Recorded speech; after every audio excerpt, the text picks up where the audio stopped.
So hello my dear students, welcome back to my YouTube channel SV study classes पर। तो कैसे हो आप सब और कैसी चल रही है आपकी स्टडी।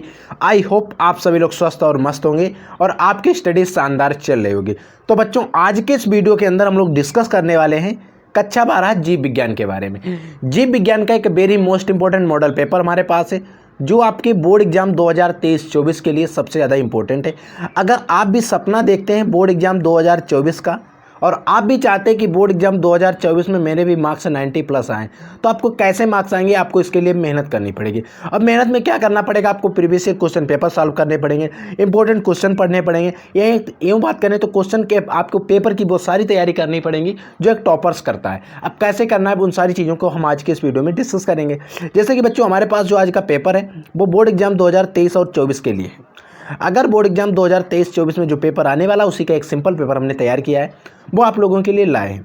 ठीक है, इस सिंपल पेपर जो है कक्षा 12 जीव विज्ञान का, इसमें प्रतिदर्श प्रश्न पत्र में, लेकिन हम इसमें कुछ क्वेश्चंस के आपको आंसर के साथ सोल्यूशन भी बताएंगे। ठीक है बच्चों, तो आइए हम सबसे पहले आपको पता होना चाहिए पेपर जो हमारा आता है 70 मार्क्स का आता है, 3 घंटे 15 मिनट में पूरा पेपर हल करना होता है। ठीक है, ये चीज़ आपको पता है, कुछ दिशा निर्देश हैं, आप इनको पढ़ लेंगे, हम इन पर समय वेस्ट नहीं करेंगे, सीधा क्वेश्चन नंबर फर्स्ट को पढ़ेंगे।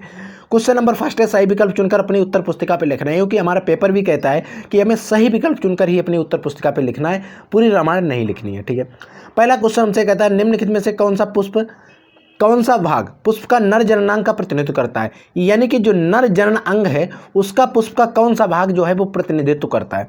तो बच्चों, आपको पता होगा जयांग जो होता है और गुरु बीजाणु धानी होती है। ये कैसे जननांग है बच्चों, मादा जननांग है, ये मादा से रिलेटेड है, फीमेल से रिलेटेड है।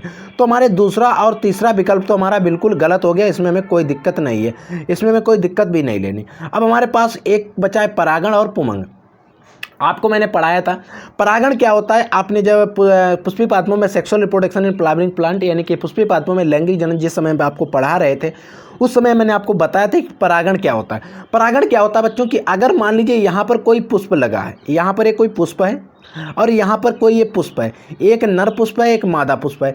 एक नर जो होगा उससे परागकण निकलेंगे और जो मादा होगा उससे क्या होंगे उसमें वर्तिकाग्र यहाँ पर था, मान लीजिए यहाँ पर वर्तिकाग्र था, इसमें परागकण बहुत सारे निकल रहे हैं, छोटे छोटे परागकण। अब यहाँ से यहाँ तक जब पहुँचते हैं परागकण परागकोश से निकल कर, ये परागकण जो होंगे परागकोश से निकलेंगे और इससे निकलकर वर्तिकाग्र पहुँचेंगे। अब इस जो क्रिया हो रही इसे हम परागण कहते हैं।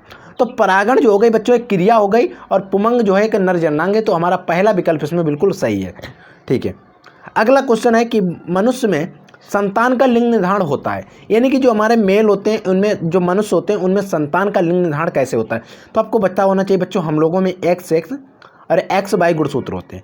XX जो होते हैं मादा में होते हैं, XY जो होते हैं नर में होते हैं। ठीक है, लेकिन कह रहा है कि एक जो लिंग का निर्धारण होता है किसी संतान में वो किसके द्वारा होता है, क्या XY के द्वारा होता है या X के द्वारा होता है या X सिर्फ Y के द्वारा या इन दोनों के द्वारा होता है, ये हमसे कह रहा है। तो हम बात करेंगे कि हम मनुष्य में लिंग का निर्धारण किसके द्वारा होता है।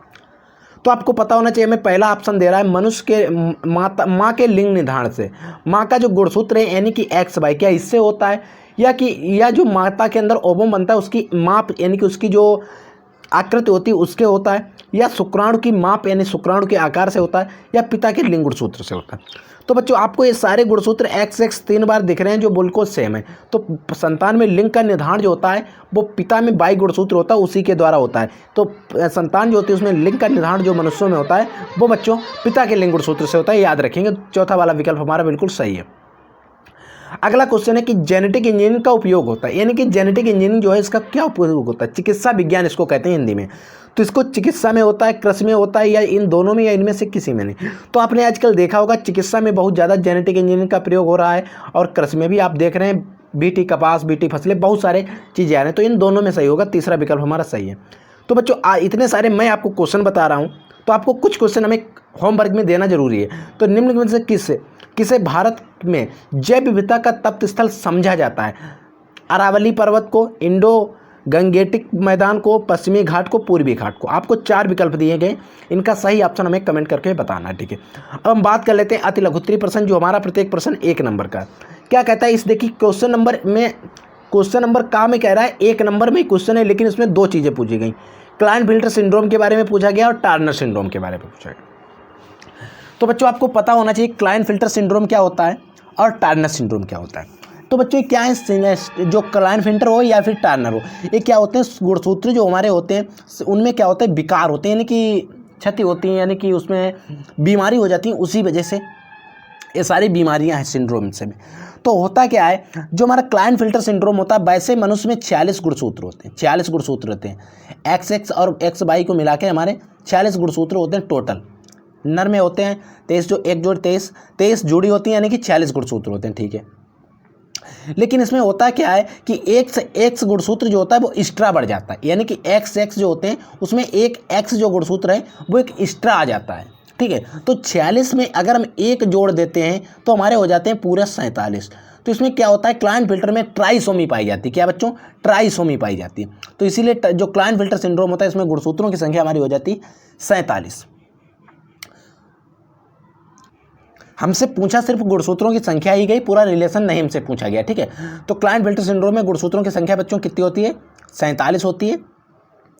टर्नर सिंड्रोम क्या होता है, मोनोसोमी होती है, इसमें एक भुजा का विलोपन हो जाता है, तो इसमें गुणसूत्र जो पाए जाते हैं 45 पाए जाते हैं, याद रखोगे, ठीक है बच्चों। एक्स जो होता है एक एक्स कम हो जाता है, यानी कि एक्स 0 हो जाता है, तो इसमें 45 हो जाते हैं एक सॉरी बच्चों, देखिए क्लाइनफिल्टर में 47 हो गए और टर्नर में 45 हो गए, ये बात याद रखोगे, ठीक है। अगला क्वेश्चन है, नर जर्म कोशिका किस विभाजन द्वारा शुक्राणु का निर्माण करती है। यानी कि जो नर जर्म कोशिका होती है वो किस विभाजन द्वारा शुक्राणुओं का निर्माण करती है। तो आपने पढ़ा होगा स्पर्मेटोजेनेसिस, उसमें होता है अर्धसूत्री विभाजन।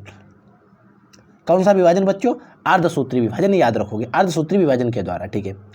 फिर क्वेश्चन आता है, परागकण मात्र कोशिका में गुणसूत्रों की संख्या कितनी होती है, 2n होती है, 2n, यानी कि इसको हिंदी में कहते हैं द्विगुणी, डिप्लॉयड, ठीक है बच्चों। अगला देखिए, उस एंजाइम का नाम लिखिए जो डीएनए के अणुओं को खंडों को तोड़ता है। यानी कि डीएनए का अगर कोई अणु है उसको हमें खंडों में तोड़ना है तो हम किस एंजाइम का प्रयोग करेंगे। तो बच्चों अगर हम बात करते हैं हेलिकेज की, किसकी बच्चों, हेलिकेज एक एंजाइम होता है, वो डीएनए के खंडों को तोड़ देता है। लेकिन अब आप कहेंगे कि सर अगर तोड़ ये देता है तो जोड़ कौन देता है। तो अगर हम जोड़ने की बात करते हैं बच्चों, किसकी, जोड़ने की, तो एक लाइगेज एंजाइम होता है, लाइगेज, आपने नाम पढ़ा होगा। लाइगेज एंजाइम जो होता है अगर डीएनए के खंड टूटे पड़े हैं तो उनको जोड़ देता है, ठीक है, याद रखोगे। इसमें हमें से सिर्फ टूटना यानी कि टूटना जो है उसके बारे में पूछा गया। समष्टि में परिकलित पिरामिड किस प्रकार से होते हैं, आपको एक क्वेश्चन करना है होमवर्क में, ठीक है बच्चों। अब क्वेश्चन आता है, पक्षियों में लिंग निर्धारण को स्पष्ट कीजिए। पक्षियों में लिंग निर्धारण जो होता है बच्चों ZZ गुणे ZW प्रकार का होता है, याद रखो किस प्रकार का होता है, ZZ और W प्रकार का। मैंने सारा कुछ आपको बता रखा है। अब देखिए, वाटसन व क्रिक की प्रस्तुत डीएनए कुंडली मॉडल जो है स्वस्थ नामांकित चित्र। अब हम अगर इसमें इस तरीके से जो आपने एक चित्र बनाया होगा डीएनए का, इस तरीके से मैं साफ साफ बना देता हूँ। देखिए यहाँ पर इस तरीके से आपने एक चित्र बनाया था, वही चित्र जो है वाटसन और क्रिक का डबल हेलिक्स मॉडल है। इसी में नाइट्रोजनी क्षार जुड़े होते हैं, एडेनिन, ग्वानिन, साइटोसिन, थाइमिन आपने बीच में जोड़े थे, तो इसी को आपको बना देना है, ठीक है, यही पूछा गया है, ठीक है। फिर आता है प्रतिरक्षा क्या होती है, एंटीबॉडीज क्या होती हैं, आर्किड। आपको सारे क्वेश्चन इसमें पढ़ लेने हैं, सारे क्वेश्चन बच्चों इसके ऑप्शन में नहीं बता सकता क्योंकि वीडियो फिर बहुत ज़्यादा लंबी हो जाएगी। अब देखिए क्वेश्चन एक आ गया, गुरु बीजाणुधानी और लघु बीजाणुधानी में अंतर। तो इसमें कुछ अंतर हैं जो आप लिख सकते हैं, 3 अंतर पूछेंगे। एक तो आप लिख सकते हैं गुरु बीजाणुधानी में गुरु बीजाणु का निर्माण होता है और लघु बीजाणुधानी में लघु बीजाणु का निर्माण होता है।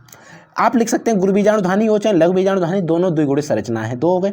एक लिख सकते हैं गुरु बीजाणुधानी में बीजांड का निर्माण होगा और लघु बीजाणुधानी में हमारे परागकण का निर्माण होगा, ये सारे लिख सकते हैं, ठीक है बच्चों। गुरु जो होता है मादा के लिए प्रयोग होता है, लघु जो होता है और जो नर के लिए प्रयोग होता है। तो पुष्प में आप इसकी कल्पना कर सकते हैं। हमारे समाज में लड़की पैदा होने पर केवल महिलाओं को दोष दिया जाता है, क्यों, ये बात सही है या नहीं है, क्यों है। तो बच्चों आपको पता है हमारे अंदर XX और XY गुणसूत्र होते हैं, ये बात आपको पता है।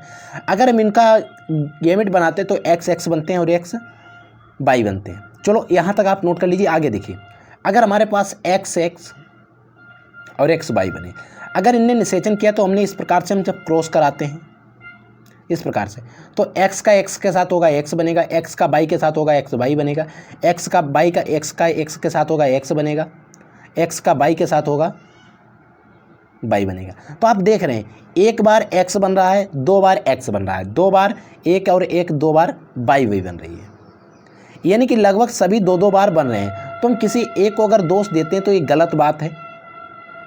देखिए यहाँ पर भी हमारा x है, यहाँ पर भी x है, तो 2 बार x हो गया, ठीक है। और हमारे पास 2 बार यहाँ पर x y बन रहा है, यानी कि 50-50% हमारे चांस होते हैं। लड़का हो सकता है, लड़की हम 1 को 2 से नहीं दे सकते, याद रखोगे, आप लोग पढ़े हुए हो, ठीक है। अब आप इसी प्रकार से सारे क्वेश्चन कर लोगे बच्चों, और इंपॉर्टेंट क्वेश्चन है, इन सारे क्वेश्चंस को आपको कर जरूर लेना, ठीक है। और ऐसे क्वेश्चन है जो सारे आपको मैंने पढ़ाए हैं, ऐसा कोई क्वेश्चन नहीं जो मैंने ना पढ़ाया हो।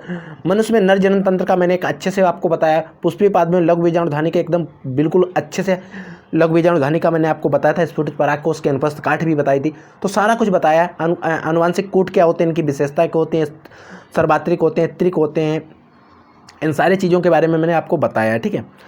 अगला क्वेश्चन देखिए, एक क्वेश्चन, सारे क्वेश्चन भौगोलिक क्षेत्र में जाति की क्षति के मुख्य कारण क्या है, यानी कि